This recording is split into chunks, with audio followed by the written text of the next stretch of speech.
Hello, people. Episode 8. Cole has got a. Yeah, he's in London still, but he's just got like some family background. Where are you, mate? Yeah, man. I paid 30 quid for this background. No, we're out in Mallorca. We're out in Mallorca for this week. So, mate, I'm loving life. It's 8:30 over here. The sun is still shining. We're still at like 25 degrees. I've got the ocean out to my left and behind me. I've got some mountains out to my right. I've got the rum and coke in my hand. Oh my god! Are you a little bit? No, this is actually my first one of the holiday. I'm being responsible, to be fair. Okay. There is going to be one day where I am going to get absolutely slaughtered.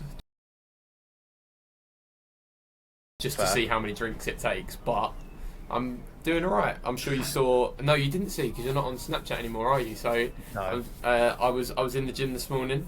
Good. So yeah, got in the gym still, mate. Nice. They've actually got an incredible gym out here. The setup is unlike anything I've seen in a hotel gym before. It's not massive, but everything is so multi-purpose.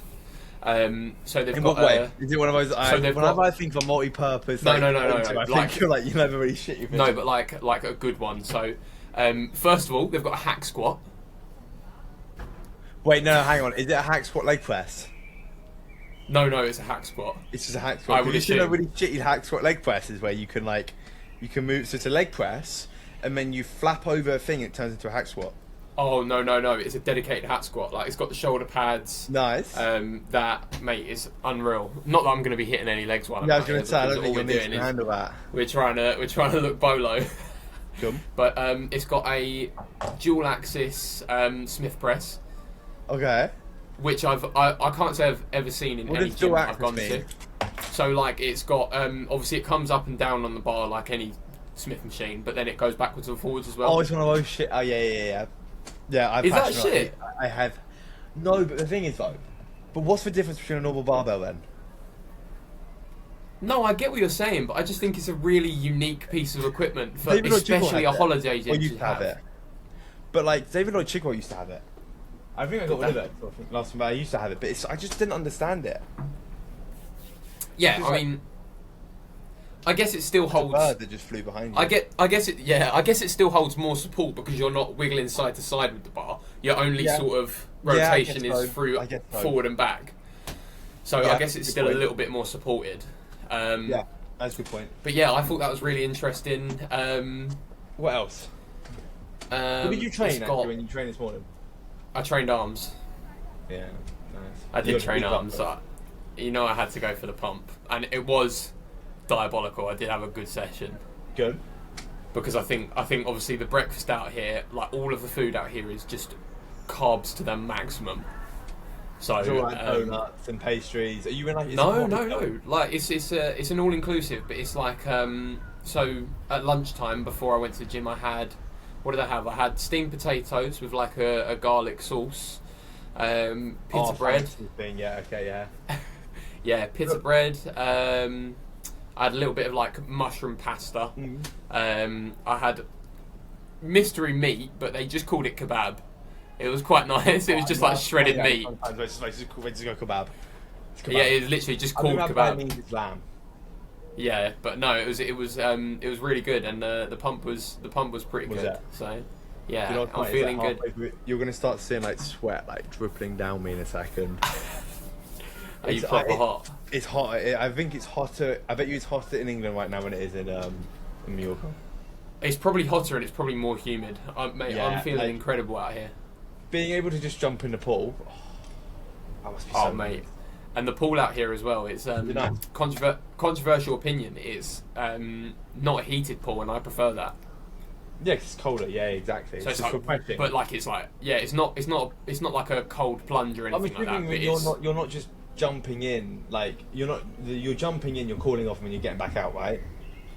Well, no. I mean, I'm here with like my nephews and everything like that. So I've been in for a little while. Yeah, but. Yeah, I'm not getting into swim lengths or anything like that. I get in. I stay in for like 5 minutes. I get out.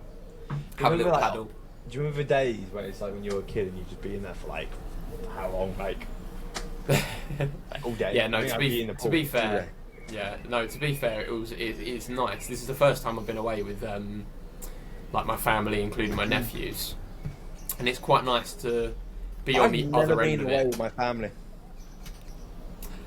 Apart Was from it my you mum and that dad. said this to me? I think you said this to me before, but I don't think I was so. I quite don't think ring a shocked. bell, but I've never been away with my family. Only my mum and dad.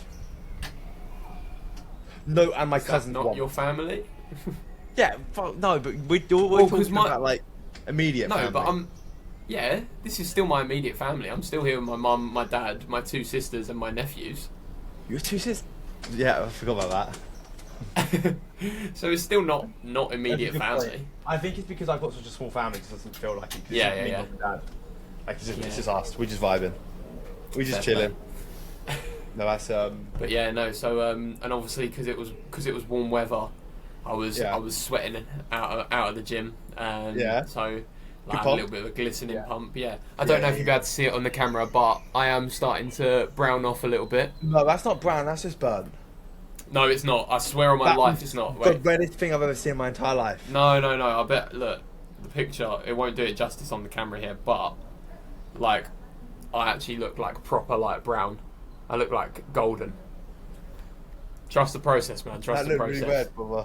It's because I've been in the shower and aloe vera'd it well, so it's Pale probably I am, irritated bro. it a little bit. I'm so pale. I'm gonna come back looking absolutely phenomenal, mate. This I is feel like my only face day got a one. bit- Yeah, my face has caught a little bit of sun today, but I've literally been. Yeah, on that's the call only all thing day. because I put factor 50 on my face. I've got like a Oh, reverse You are t-shirt so tan. red. I'm not. You are so Bro, I red. swear on my life, I'm not. Look, do that again. Yeah, I'll put it further. Pull it further. Fuck off. Look at that! You look at it. That's not on my life. That's not red. Do that one more time. No, I'm gonna take a photo. Maybe it's the camera making it worse. Are you gonna put it on your story and be like, is this burn No, or tan? look. Kai, so you're gonna look at that and laugh. Coming in. Because that's the look. Wait. Are you sending it to me? No. Ah. I think it's just the camera because that looks like pink. You are literally pink in that. No, Like, I think it's doubled the quality. Yeah, so funny. We should talk about actually. Okay. Yeah, but could you see yourself working out there in Mallorca? People love moving out to Spain. I mean, I think it's because it's holiday vibe at the moment. Do you know what I mean? Yeah. Like, I can go down and just grab some food, go to the pool. But I mean, I have been working out here, so Yeah, I know you have been. yeah. So I mean, I'm not. I wouldn't be opposed to it, but you know the plans for me, man. I wanna travel. I wanna do Yeah. loads of traveling. Obviously, we've got a little bit planned. Yeah, I know. We've got, yeah, I was gonna And then think, there was an event that I want to go, a business networking event that I want to go to on Friday the 5th of June. Are you around? I don't think. Probably. It's a business. I've got my sort of rotor. I'll have a little check. Yeah, we'll have a look later. Okay, great. Honestly, this week training wise, honestly, training in this heat is just not for me. Like, I Really? love it.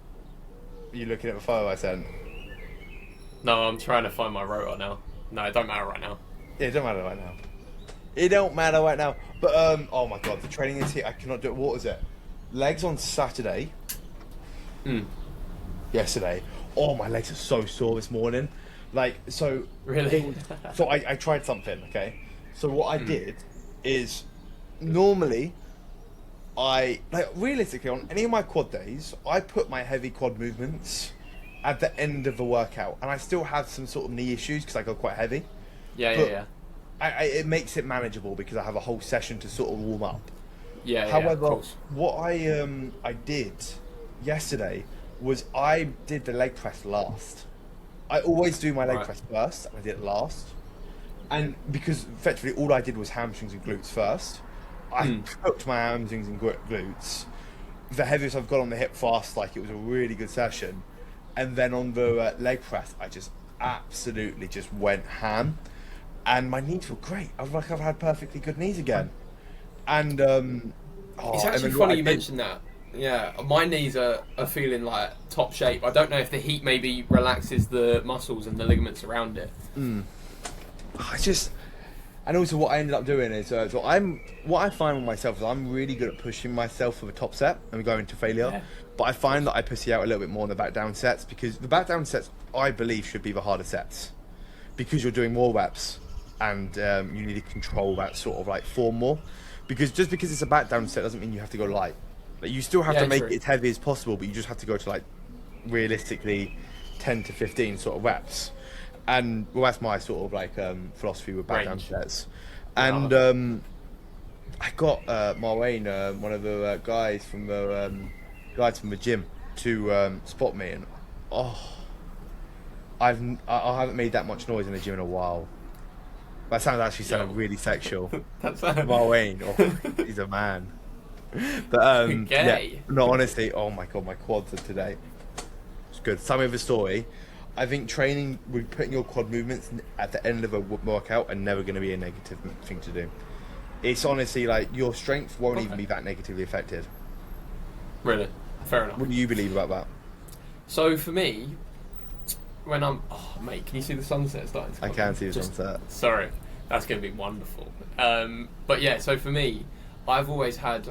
And please, correct me if I'm wrong, because I probably am. But for me, I always train with like a larger muscle group and then like an accessories muscle group, like most people do. So like back and biceps, or you know, like chest and triceps, and stuff like that. And it's usually coupled up so that your accessory is linked to your main movements anyway.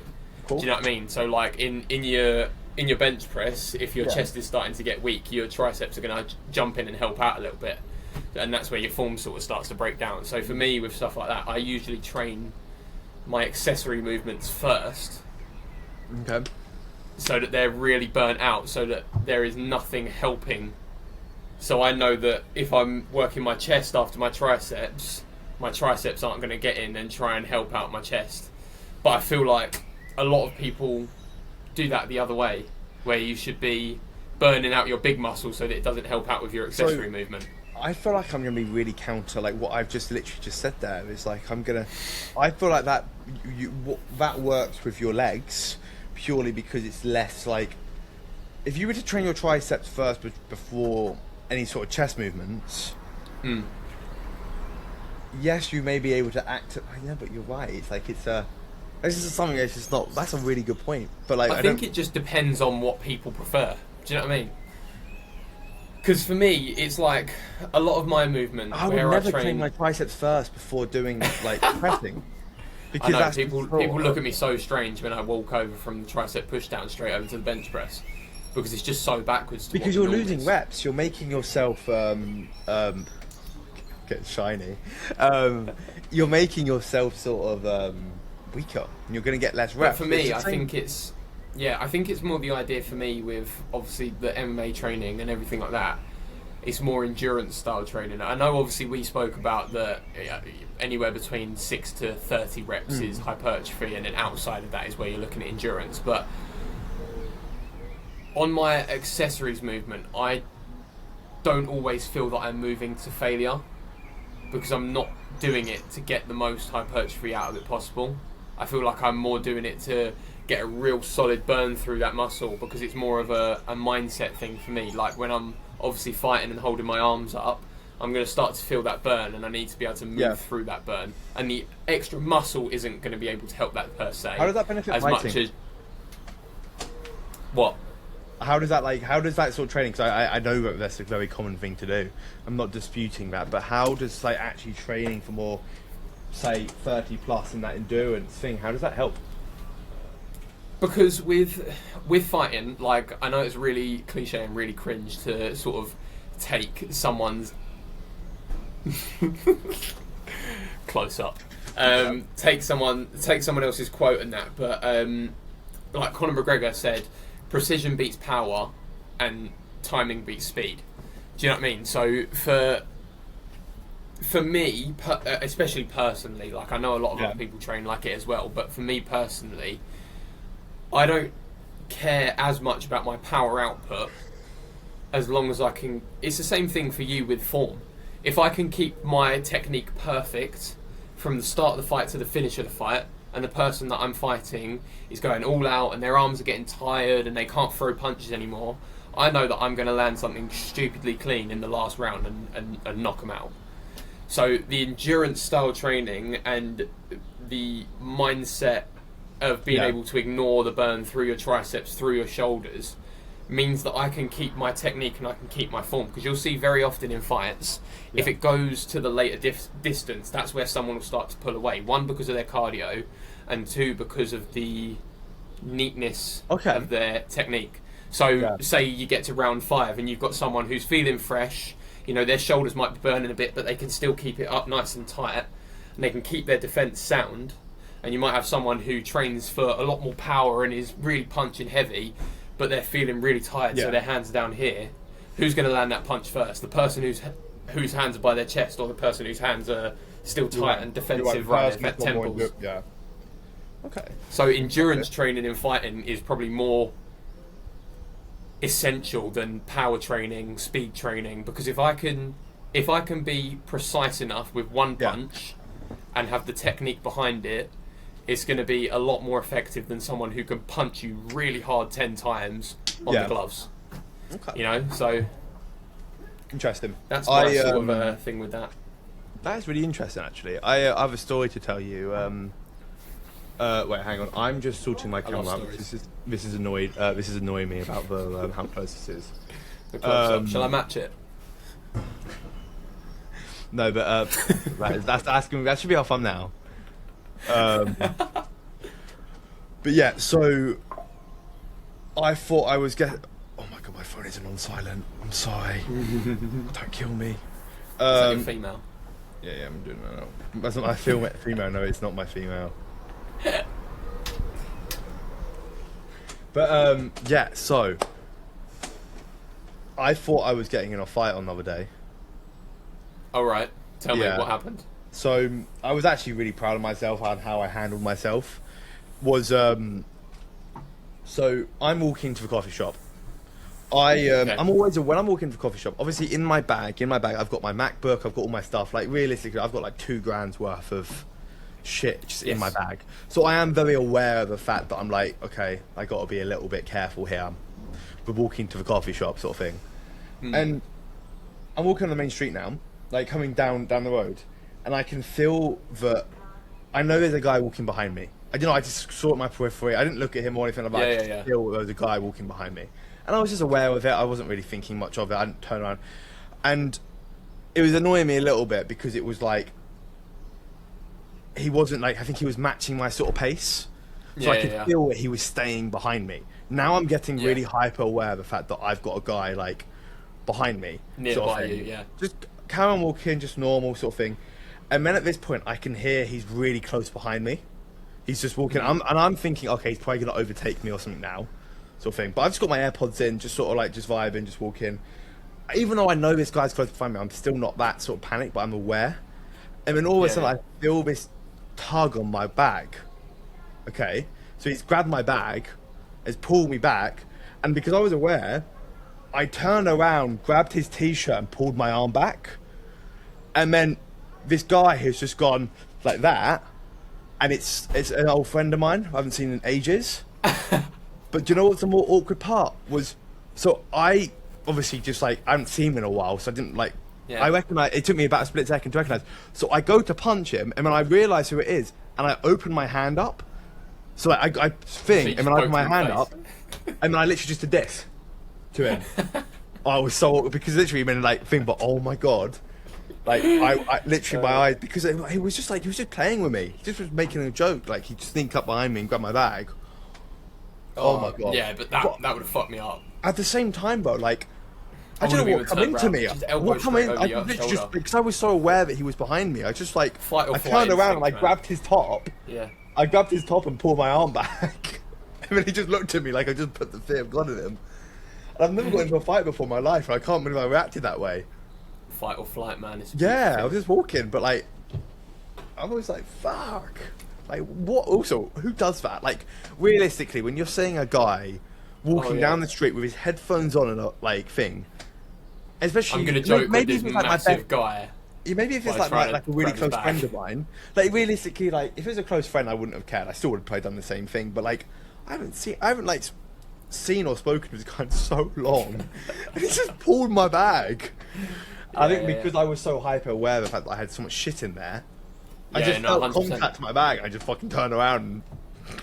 That's like every time I go up to see my girlfriend, because obviously I take my laptop and everything, and I haven't got fucking MacBook Pro or anything like stupid expensive, but like my laptop was still near on $1,000, so it's still expensive to me, and like obviously my phone and everything like that, and I also have I'll hold my hand up, I have my fake like LARPing Louis Vuitton bag, like my little hold-all, so I sometimes when I'm going up there I look like I might have something on me.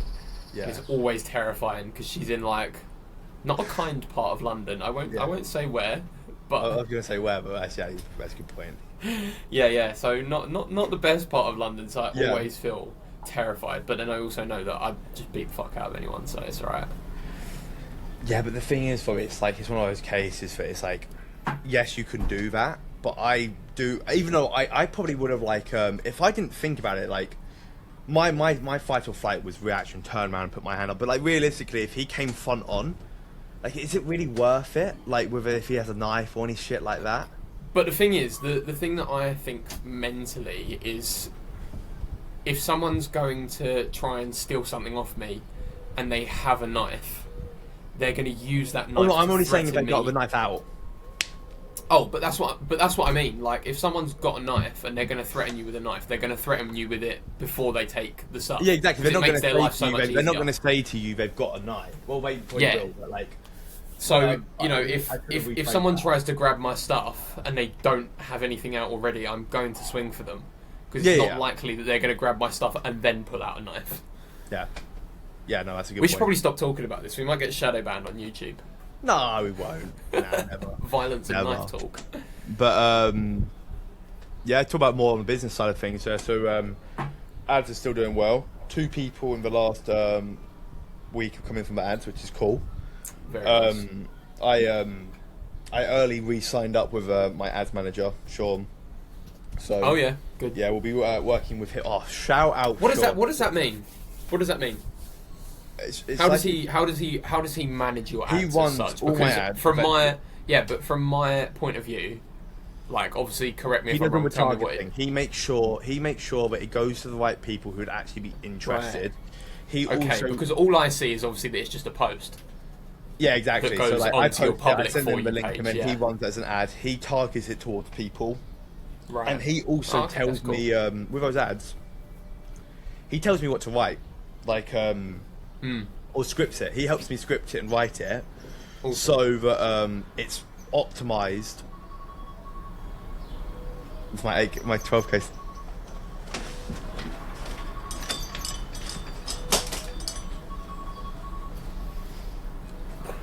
I threw my phone over here, but it's because of the... Why? Why did you throw your phone away? Because I didn't want it to be a distraction, but because of the 12K steps, it just goes off anyway. But yeah, so effectively, he tells me what to say, and like, and it optimizes it, and then he runs it to those people. It just works really well, and he's just like, whenever you go into sort of like the ads manager, it's just so complicated, and realistically, like, I just don't have the time. I just don't want to be dealing with that shit. It's so much, honestly. Do you think it would be worth me running any ads? No. No. Why would you? Not even like once I get some social proof on there. Well, because I'm still operating a service, aren't I? Yes, I agree with that. But I personally think, once you start a DM setting agent, if you start a DM setting agency, and you're... because the thing is, though, with DM setting, like... Unless you have other DM setters working for you, then yes, I agree. You need ads are great, but God, like realistically, you don't like as a DM setter. You probably won't be able, even like when you're doing it full time. Like, are you going to be able to handle more than 10 people? No, but I haven't got 10 people yet. No, but how quickly have you just got 3? That is true. That is true. And like you haven't even got any social proof, or you haven't got any social proof. You haven't got any, like, and also it's just gonna be a case of like realistically when you start, like, when it gets to a certain point where like I've recommended you to different people. I'm sure when when you're getting awesome results for Nathan, he'll recommend you, because the thing about what you're doing is it's all sort of like there's so many people on Instagram being DM setters. It means that when someone actually needs a DM setter, I'm not going on Instagram. I'm going to someone I know and going, "Have you got a good DM setter I could hit up?" I feel like that business is all word of mouth. Because you take, like, I don't think realistically if you run an ad, a business owner is really going to see that and go, yeah, that's what I like, that guy. Because he's probably already got like 20 people in his DMs messaging him. Yeah. Yeah, because only reason I thought about it was because even today I saw, I think it was like, I'm not going to name drop the company or whatever, I don't want to be giving anyone free advertisement. But, like, I see ads and stuff for like, I guess it is DM setting agencies where it's like, you know, where they put in big bold writing, one DM setter can get you to 10 grand a year or whatever. 10 grand a year, 10 grand a month. That's a poor business. Yeah, no, exactly. That's that agencies, and then that's where it can work, I think. Fair enough. But at the same time, yeah. Oh my god. What? It's 29 degrees in here. Is it? I've just seen the thermometer. No, what's the weather here? The inside. What's my weather looking like? Why won't it show me? It's 29 degrees inside. What is going on? My thing won't even show me the weather. How rude. Next, the special guest that will be coming on next week is going to be really interesting. Yeah, that's going to be really fun. I need to discuss it with you anyway, but I was going to say, I do have someone in my locker that I might be able to get on the pod that I think would be really fun, because he's a pro MMA fighter. So I think that could be a fun one to get on. Yeah, that could be a really, really fun one to have online. Like, that's great, and I love it, and I'm going to be so... But the thing is, I was like, you already have like quite a good base in like knowing about health, like training in the gym. I know nothing about MMA. I know John Jones, Conor McGregor. Get your learning glasses on, mate. Oh, honestly, I'm gonna. No, the thing is, you'll be having a serious conversation. I'll just be distracting. Oh yeah, like usual anyway. Then. Yeah, exactly. But usual. Yeah, I do want to talk about one of the fights that happened last night though, because if anyone watches this who does fight or does watch fighting, they'll definitely agree with me. Yes. Usyk versus Rico Verhoeven, which I thought, I'm not gonna lie, I didn't watch it. Yes, but not for the reason you'd expect him to have won. Okay. So, fight starts, right? Okay. Rico Verhoeven comes out swinging, right? Yeah. Bear in mind, I think what the concept that people didn't wrap their head around is that Rico Verhoeven is probably the best kickboxer in history. Yeah. He's dominated the global kickboxing scene for like the last 17 years. Kickboxing is not that dissimilar to boxing. It's not Muay Thai, where you're in a real tight stance or anything like that. Kickboxing is literally boxing with kicks added on. Yeah. So the boxing is still the base of it. So he's still an insane level boxer, as he proved last night. So he probably won. He was up by like 7 rounds by round 10 on most scorecards. Like, he was well on his way to winning the fight unless Usyk won every single final round. Is it 14 rounds? 12 rounds. 12. Yeah, so he was up like 7 rounds to 3 rounds, and if he'd won the last 3 rounds, or sorry, like 6 rounds to 3 rounds, whatever. But yeah, so it was quite, it could have been quite equal, but Rico was sort of pulling away with it. I don't know whether it was just because it was a different style than Usyk was used to, or what it was. In the 11th round, Usyk clipped Rico with an amazing uppercut, like literally slipped to the side and snuck it straight between his hands, because Rico was still fighting with a very sort of hunched over, open bottom of the guard, like a kickboxer would. So Usyk's put this beautiful uppercut straight up the middle.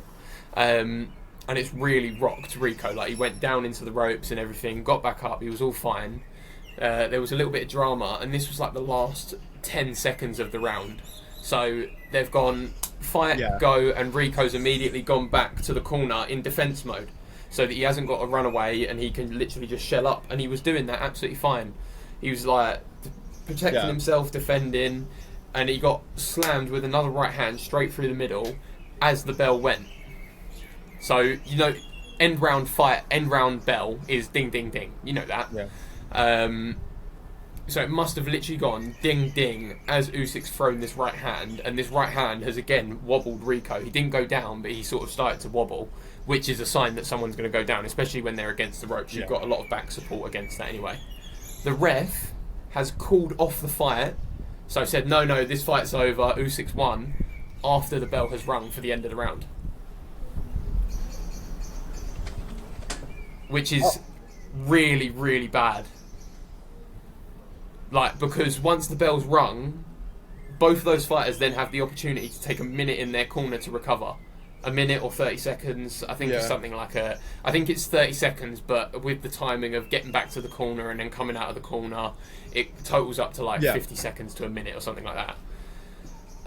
So the fact that he called the fight after the bell had rung, it's put people up in arms, because Rico was literally winning the fight. If they'd have gone over to the last round and he'd have managed to survive, even if he'd survived that round, was it the final round? So it was the 11th round. So there was one more round to go after it. Yeah. So like, if in the final round Rico had even survived and made it to the end of the round, he would have won the fight. So people were sort of speculating. I guess, like, if realistically, then, like, the ref probably thought, okay, this guy's going to get killed in the next round because he's all over the place. But that don't matter.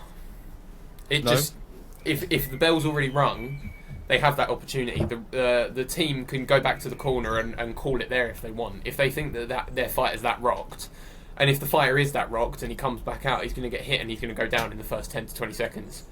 But realistically, we've seen it countless times. There must be some sort of rules in place for the referee just not to be able to do that. Not really.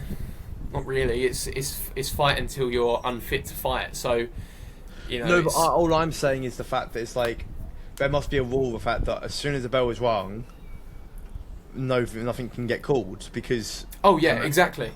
Yeah, that's exactly the thing. But because the ref called it during the bell, even though he put his hands up to wave as the bell had finished. Fun, okay, gotcha. So it's like 80-20. 80% of people saying no, the bell had rung, he should have had the opportunity to get back to the corner, and 20% of people were saying no, the bell was ringing. Like it was in the last second. Well, shouldn't there be a rematch anyway then for something like that? I hope so. There better be, because Rico was well on his way to winning. It was like, I don't know if you remember a couple of years back. Not that you Isn't Usyk the world champ right now? Yeah. Crazy. Yeah. So it was. That's the whole backstory of it. Rico, this was his second professional fight in boxing ever. Oh really? And he was fighting arguably the best boxer to ever exist. Like, through our generation, I love some Tyson people Fury. say ever. I don't know anything about boxing, but I love Tyson Fury. I've been watching his Netflix show. Meet the Tyson. Meet the Furies. Yeah, it's so funny. I Did you see can't that get into any his reality 16-year-old shows daughter like that. just got married? Yeah, Venezuela. what's her name? Venezuela. What a name. Yeah, what a name. Yeah. What an awful name. Have you seen her on TikTok trying to make like viral clips? She's just saying random shit that she thinks is really funny to try and make like viral TikTok sounds. It's just weird, man. Like people need to get off. People need to get off the internet. Come and touch the sea, man. Mallorca's a 2-hour flight away. How much is Come the and flight? touch the sea. Huh? There's so many flights now. It's just so cheap. I have absolutely no idea how much the flights were. It was a family holiday booked. I mean, of course, it's the half term. I don't mind sharing. This holiday is going to be a week for me. Granted, an all-inclusive, a lovely little resort. How much do you reckon it was? Like, per person?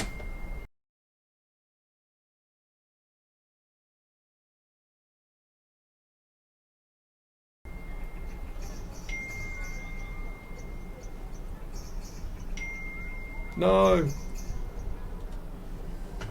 Louis.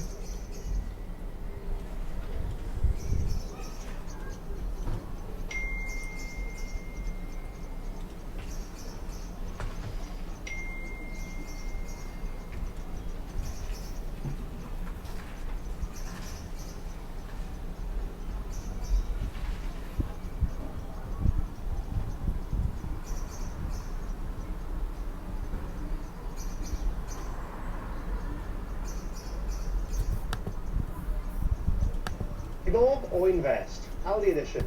Pick or drink it. Hello, people. I hope you're well. And we're just having some technical difficulties right now. So, yeah. I kind of forgot I went on WhatsApp then, and I just realised this is still recording. So, we vibing. Like, let's just do some bodybuilding posing. My arms. My arms are getting quite big, man. I'm getting sweaty, though. We've talked about it. It's 28 degrees in here. Which is pretty hot, but, like...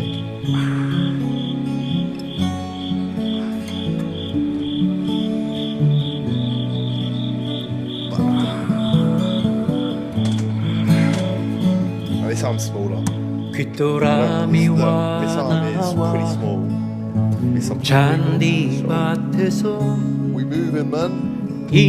Oh. I don't know what's happening. Oh, my signal dropped. Oh.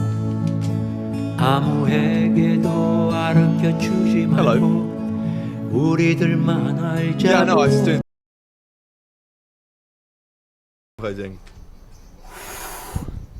Thank fuck for that. I forgot that it was recording, so I just went on WhatsApp and I just started messaging people. And then all of a sudden I just looked back and I was like, oh shit, we're still recording. So I just started entertaining the crowd. Fair enough. Nice. Yeah, I'm back. I did like posing. Oh god, I can't wait to see it in the edits, man.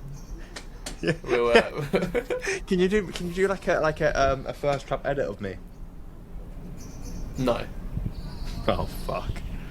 You send you some jealous photos, right? What? What? No, I don't want them. You're still laggy. God, I think my signal is absolutely blitzed. This is going to be fun for the edits. This is going to be fun to see what this looks like afterwards. Also, it's getting quite dark, so you're getting less clear now. Is it? Am I? Bring you closer to me for a little bit. Pardon? Can you hear me? Am I really lagging behind you now? Yeah. It's okay. We can keep okay. on work. We can work with this. Any what updates? Okay, you're gone again. All right. I'm back. Oh, I'm kind of here, back but again? kind of not. Right. Let's. I think it's gonna have to be a short one today. I think we're gonna need to wrap it up. Because the signal clearly ain't great.